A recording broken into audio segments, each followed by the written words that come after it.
अगर आप इस मूवी को देखते हैं तो आपके गूस बम्स आएंगे, आप रो जाएंगे, आपको रोने को बेबस कर देगी ये मूवी। और ये मूवी आपको, मैं 35 ईयर ओल्ड बंदा हूँ, अगर मुझे रुलाने पे बेबस कर देती है और मैं हाल ही हाल भावुक होता नहीं हूँ। I don't get emotional easily. If this movie can make me emotional, believe me.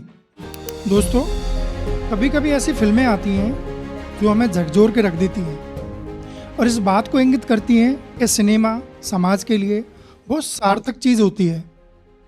अन्यथा ज़्यादातर फिल्में ऐसी आती हैं जो कबाड़ की तरह होती हैं, समाज को उनसे कुछ सीखने को नहीं मिलता है।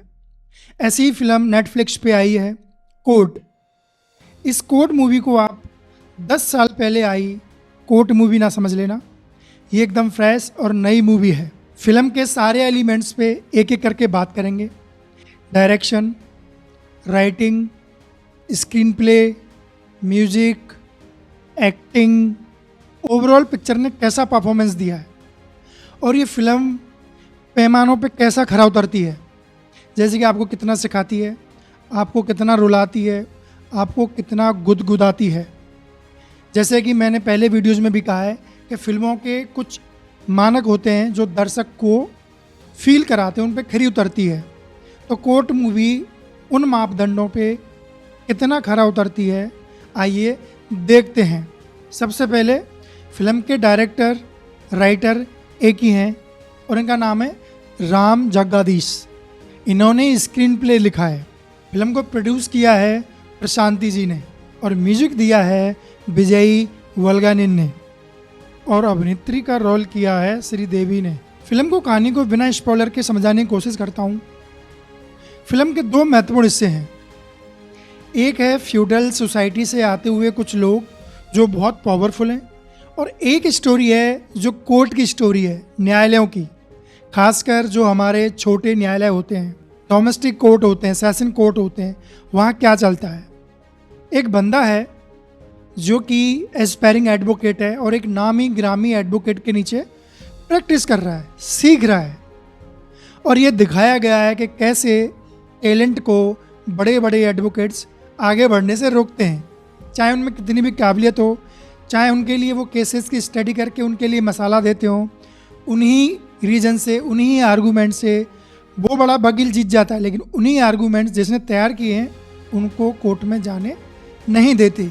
एक तरफ सेशन कोर्ट में ये सब चल रहा होता है कि कैसे स्ट्रगलिंग एडवोकेट, जो एस्पायरिंग एडवोकेट है, उसको दबा के रखा जाता है, उसको मौके नहीं दिए जाते। और दूसरी तरफ एक स्टोरी चल रही होती है, एक मोची का बेटा होता है जो एक सामंतवादी, एक बड़े परिवार की बेटी के साथ प्यार करने लग जाता है। हालांकि उसकी बड़ी बेटी ही उस लड़के से इनिशिएट करती है। तो ओवरऑल एक तरफ बड़े आदमी, बड़े घर की लड़की और एक छोटा घर के लड़का, एक लव स्टोरी। और इधर कोर्ट से निकला हुआ एक टैलेंटेड एस्पायरिंग एडवोकेट, इधर वो बड़ा आदमी उस लड़के को पकड़ता है अपनी लड़की से प्यार मोहब्बत के चक्कर में उसको बदला लेने के लिए। वो बड़ा आदमी ईगोइस्टिक होके उस बच्चे को, उस लड़के को फंसाता है पॉक्सो एक्ट में, क्योंकि उसकी लड़की अभी 18 साल से छोटी रही होती है, वो भी मात्र 10 या 11 दिन की। और इधर वो लड़का जो है, उसके पास ये केस जाता है ट्रायल से कि बिना किसी सुनवाई के, बिना किसी हियरिंग के, बिना किसी फाइनल वर्डिक्ट के उनका बेटा जेल में है, वो भी लगभग 2 महीने से ऊपर हो गए।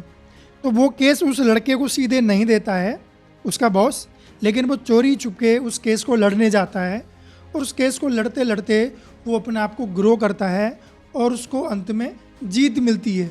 और साथ साथ जो बड़े घर का जो आदमी है वो भी धीरे धीरे फिल्म में एक्सपोज होता है। ये एक मोटा मोटी कोर्ट फिल्म की कहानी है। अभी इसमें बहुत कुछ देखने लायक है, बहुत कुछ इसमें स्टोरी बची हुई है। मैं पूरी स्टोरी इसलिए नहीं बता रहा ताकि आपको देखने ही हो तो देखने में मज़ा आए, स्पॉइलर ना हो। अब बात करते हैं एक्टिंग की। प्रियदर्शी ने जो एक्टिंग की है, बहुत शानदार एक्टिंग की है एक वकील के तौर पे। बहुत ज़्यादा डायलॉग्स नहीं है, कोर्ट में आर्गूमेंट्स करते हैं, शानदार तरीके से करते हैं। लगता है कि हाँ कोई वकील, कोई एस्पायरिंग वकील जिरह कर रहा है, आर्गूमेंट कर रहा है, और वो with in the time film में इम्प्रूव होते हुए दिखाई देते हैं। कॉन्फिडेंस उनका बिल्ड होते हुए दिखाई देता है और लगता है कि एक नया तरोताज़ा वकील, एक बड़ा भरकम एडवोकेट बनता जा रहा है। हालांकि उसका बॉस उसके बाद में उसको अप्रिशिएट करता है, उसकी प्रशंसा करता है और कहता है कि आई न्यू अबाउट यू कि तुम बहुत टैलेंटेड हो, बस I was waiting for the right time. और उस तरफ लड़की को घर में कैद करके रखा जाता है या एक माइनर के तौर पे, और वो उनके संवाद, उनके डायलॉग्स बहुत कम रखे गए हैं। उनकी जो एक्टिंग है वो बॉडी लैंग्वेज से, फेस एक्सप्रेशन से, आइज एक्सप्रेशन से निकल के सामने आती है, जो कि उम्दा किस्म की है। कहानी, स्क्रीन प्ले काफ़ी अच्छा है, एकदम सदा हुआ है, सटीक है, पिन पॉइंट है, कहीं भी अनावश्यक रूप से आपको डायलॉग, संवाद नहीं मिलेंगे। कहानी में जो म्यूज़िक दिया है विजय ने, वो भी अच्छा दिया है। इस फिल्म में 2 ही गाने हैं, दोनों क्योंकि मैंने हिंदी में डब देखी है तो मैं गानों के बारे में कुछ कह नहीं सकता। तो ये मूवी आपको कहीं ना कहीं सैराट मूवी जो आई थी उसकी याद दिलाएगी, जो सामंतवादी फ्यूडल, एक बड़े परिवार का और एक गरीब परिवार का वो जो कॉम्बिनेशन है वो आपको सैराट मूवी की थोड़ी याद दिलाएगा। एंड जो कोर्ट का जो प्रोसेस है वो आपको कई लीगल क्रिमिनल जस्टिस जैसे कि है, मामला लीगल है आदि वेब सीरीज़ की याद दिलाएगा। लेकिन ये आइडिया फ्रेश है और ये मूवी आपको फ्रेश दिखेगी, क्योंकि मैंने इस तरह की मूवीज़ और इस तरह के वेब सीरीज़ देखे हुए हैं तो मुझे कहीं ना कहीं उनकी ग्लिम्स दिखाई देने लगती हैं, इसलिए मैं उनकी तुलना की। इसका मतलब ये नहीं है कि उनसे कॉपी किया गया है, उनसे इंस्पायर्ड हो सकती है लेकिन कॉपी कहीं पे भी नहीं लगती है। अगर आप इस मूवी को देखते हैं तो आपके गूज बम्स आएंगे, आप रो जाएंगे, आपको रोने को विवश कर देगी ये मूवी।